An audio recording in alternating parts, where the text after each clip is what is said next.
अस्सलामुअलैकुम students. First year physics new book के chapter number 1 में आज हम टॉपिक पढ़ेंगे जिसका नाम है difference between error and accuracy. तो एरर और एक्यूरेसी के दरमियान डिफरेंस आज हमने स्टडी करना है। तो देखते हैं सबसे पहले एरर क्या होता है। एरर की बेटर अंडरस्टैंडिंग के लिए एक ज़रा डायग्राम ज़ेरे गौर लाते हैं।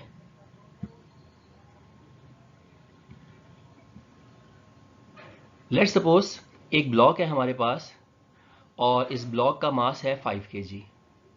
ये इसकी ट्रू वैल्यू है, एग्जैक्ट वैल्यू है, एक्चुअल वैल्यू है।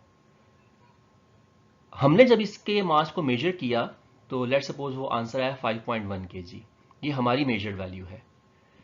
तो अगर आप गौर फरमाएं, ट्रू वैल्यू में और मेजर वैल्यू में डिफरेंस आ रहा है, सेम आंसर नहीं है। और वो डिफरेंस कितना आ रहा है? 0.1 kg।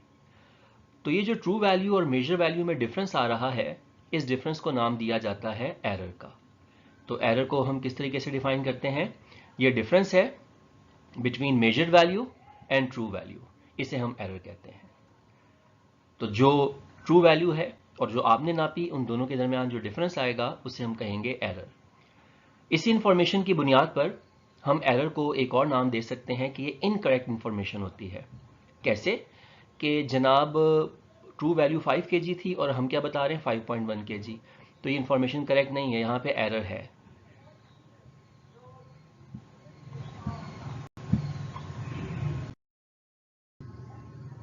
नेक्स्ट है हमारे पास अनसर्टेनिटी। अनसर्टेनिटी को अंडरस्टैंड करने के लिए ज़रा एक डायग्राम देखते हैं। ये एक हमारे पास ऑब्जेक्ट है और इस ऑब्जेक्ट की लेंथ मेजर करने के लिए हमने ये स्केल यूज़ किया है जिसकी कैलिब्रेशन सेंटीमीटर में है। अगर देखा जाए तो ये ऑब्जेक्ट एग्जैक्ट 5 सेंटीमीटर नहीं है, बल्कि 5 से थोड़ा सा आगे है। अब अगर मैं अपना बेस्ट गेस दूं आपको, तो वो हो सकता है ये 5.2 लग रही है मुझे। हो सकता है थोड़ा सा एंगल चेंज करूं तो मुझे 5.3 लगे, और ये भी हो सकता है कि ये मुझे 5.1 लगे। अब अगर आप ज़रा गौर फरमाएं, यहाँ 5 के बाद ये 2 या ये 0.3 या ये 0.1, ये अनसर्टेन है, इनमें मुझे यकीन नहीं है, इनमें मुझे डाउट है। तो ये जो डाउट की डिग्री है, ये डिग्री ऑफ डाउट है, इसे हम कहते होते हैं अनसर्टेनिटी। तो अनसर्टेनिटी क्या है? Degree of doubt associated with measurement. किसी भी मेजरमेंट में जो डाउट का फैक्टर इन्वॉल्व होता है उसे हम कहते होते हैं अनसर्टेनिटी। मजीद बेहतर समझने के लिए इसी इंफॉर्मेशन की बुनियाद पे मैं अनसर्टेनिटी को एक और नाम दे सकता हूं, वो है मिसिंग इंफॉर्मेशन। क्योंकि ये पॉइंट के बाद जो 2 लगाया मैंने, ये मेरा इंस्ट्रूमेंट नहीं मुझे बता रहा था, ये मैंने गैस किया है। और चले मैं मान भी लूँ ये 5.2 ही है, तो इसके बाद क्या है? उसके बाद क्या है? इसका मतलब है इंफॉर्मेशन कंप्लीट नहीं है, इंफॉर्मेशन मिस है।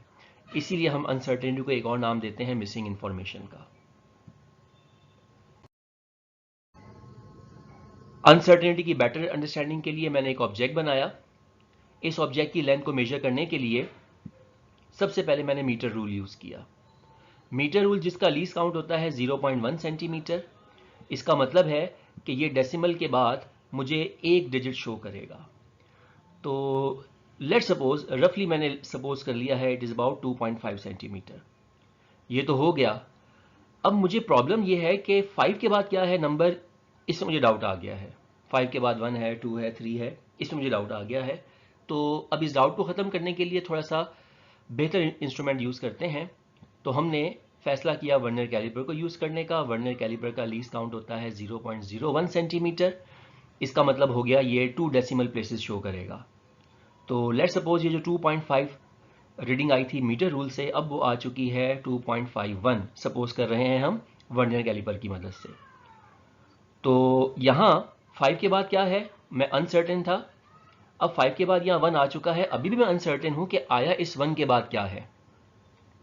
तो इसका मतलब है मुझे मेरी मेजरमेंट को मज़ीद इम्प्रूव करना है। मज़ीद इम्प्रूव करने के लिए अच्छा इंस्ट्रूमेंट यूज़ करने जा रहे हैं जिसका नाम है माइक्रोमीटर स्क्रू गेज, जिसका लीस्ट काउंट होता है 0.001 सेंटीमीटर। इसका मतलब हो गया कि हमारा जो माइक्रोमीटर स्क्रू गेज है वो 3 डेसिमल प्लेसेस शो करेगा, यानी कि पॉइंट के बाद 3 डिजिट्स शो करेगा। और लेट्स सपोज यहाँ जो रीडिंग आई इसी ऑब्जेक्ट की, जो सपोज कर लें रीडिंग आई, वो आई 2.513 सेंटीमीटर। तो यहाँ पॉइंट के बाद एक डिजिट था मुझे सेकंड पे डाउट था, यहाँ पॉइंट के बाद 2 डिजिट्स हैं, थर्ड के बारे में अनसर्टेन था, मुझे नहीं पता था, और यहाँ पॉइंट के बाद 3 डिजिट्स आ रहे हैं, मैं चौथे के बारे में अनसर्टेन हूँ, मुझे नहीं पता कि वो क्या है।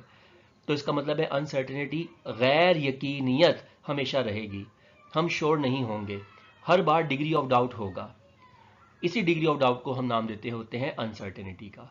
अनसर्टेनिटी को रिड्यूस तो किया जा सकता है बेहतर इंस्ट्रूमेंट यूज करके, लेकिन इसको खत्म नहीं किया जा सकता, क्योंकि कहानी यहाँ से शुरू हुई थी। 5 के बाद क्या है मुझे नहीं पता था, तो मैंने बेहतर इंस्ट्रूमेंट लाया, तो पॉइंट के बाद 2 डिजिट्स, 5 के बाद मुझे 1 नजर आ गया। अभी भी मुझे डाउट था कि 1 के बाद क्या है, तो मैं पॉइंट के बाद 3 डेसिमल प्लेसेस तक गया, लेकिन अब इसके बाद चौथा डिजिट क्या है मुझे अभी नहीं पता, तो मतलब अनसर्टेनिटी हमेशा रहेगी।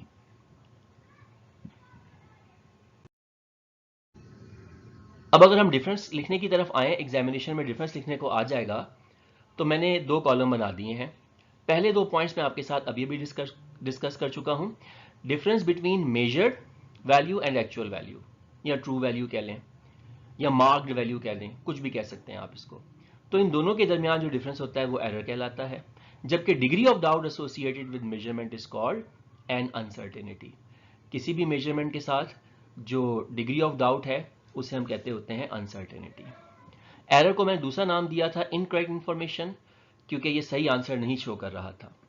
अनसर्टेनिटी को मैंने नाम दिया था मिसिंग इंफॉर्मेशन, क्योंकि कंप्लीट इंफॉर्मेशन नहीं थी। Further 2 decimal, 3 decimal, 4 decimal places के बाद क्या है वो हमेशा मुझे डाउट रहेगा। एरर कैन बी एलिमिनेटेड, जनाब एरर को खत्म किया जा सकता है। On the other hand uncertainty can never be eliminated, uncertainty को कभी भी खत्म नहीं किया जा सकता। आप जो इंस्ट्रूमेंट भी यूज कर लें, कोई 1 डेसिमल प्लेस बताएगा, कोई 2 डेसिमल प्लेस, कोई 3 डेसिमल प्लेस, हमेशा अनसर्टेनिटी रहेगी, गैर यकीनियत रहेगी कि व्हाट इज नेक्स्ट। ठीक है। Most common types of error, error की जो बहुत कॉमन टाइप है वो है, हमारी बुक में भी यही है, रैंडम एरर और सिस्टमैटिक एरर। इसके अलावा भी एरर हो सकते हैं, लेकिन जो 2 सबसे कॉमन है वो यही है, रैंडम एरर और सिस्टमैटिक एरर। जबकि अनसर्टेनिटी की कॉमन टाइप्स की बात करें तो ये एब्सोल्यूट अनसर्टेनिटी है, जिसको लीस्ट काउंट भी कहते हैं, फ्रैक्शनल अनसर्टेनिटी होती है, परसेंटेज अनसर्टेनिटी होती है, ये मोस्ट कॉमन टाइप है। इसके अलावा भी अनसर्टेनिटी की टाइप है जैसे कि रैंडम वगैरह वगैरह। तो जो हमारी बुक में है मोस्ट कॉमनली हमने वही लिख दी यहाँ पे, absolute uncertainty, fractional uncertainty, percentage uncertainty, और एरर में हमने 2 लिख दिया, रैंडम एरर और सिस्टमैटिक एरर। आखिरी पॉइंट, ये बड़ा टेक्निकल पॉइंट है, ये पॉइंट मैंने सिर्फ और सिर्फ इंस्ट्रूमेंट के लिए लिखा है, तो इसमें आप सिर्फ इंस्ट्रूमेंट को फोकस कीजिएगा। जो प्रैक्टिकल परफॉर्म कर रहा है उसको कंसीडर मत करें, एनवायरनमेंट को कंसीडर मत करें, सिर्फ और सिर्फ इंस्ट्रूमेंट की हद तक इस पॉइंट को आप समझ सकते हैं। जनाब एरर जो है ना वो इंस्ट्रूमेंट में फॉल्ट की वजह से आ सकता है। इंस्ट्रूमेंट में फॉल्ट है, जैसे कि 0 एरर है, तो इंस्ट्रूमेंट में फॉल्ट की वजह से एरर हो सकता है। तो एरर की बहुत सारी वजूहात में इंस्ट्रूमेंट के अंदर अगर हम बात करें तो इंस्ट्रूमेंट के फॉल्ट की वजह से एरर हो सकता है। Fault in instrument can be one of its cause, बहुत सारे कॉजेज में से इंस्ट्रूमेंट की अगर हम बात करें तो इंस्ट्रूमेंट के अंदर फॉल्ट इसका कॉज हो सकता है।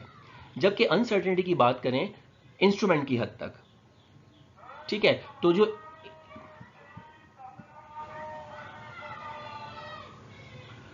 इंस्ट्रूमेंट की लिमिटेशन होती है वो रीजन होता है अनसर्टेनिटी का।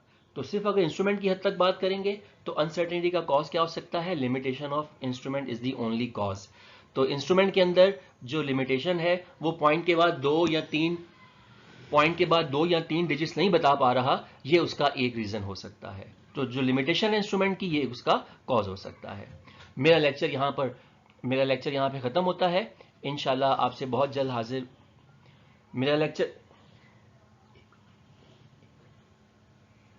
ओके स्टूडेंट्स, यहां मेरा लेक्चर खत्म होता है, बहुत जल्द हाजिर होता हूं नेक्स्ट लेक्चर के साथ।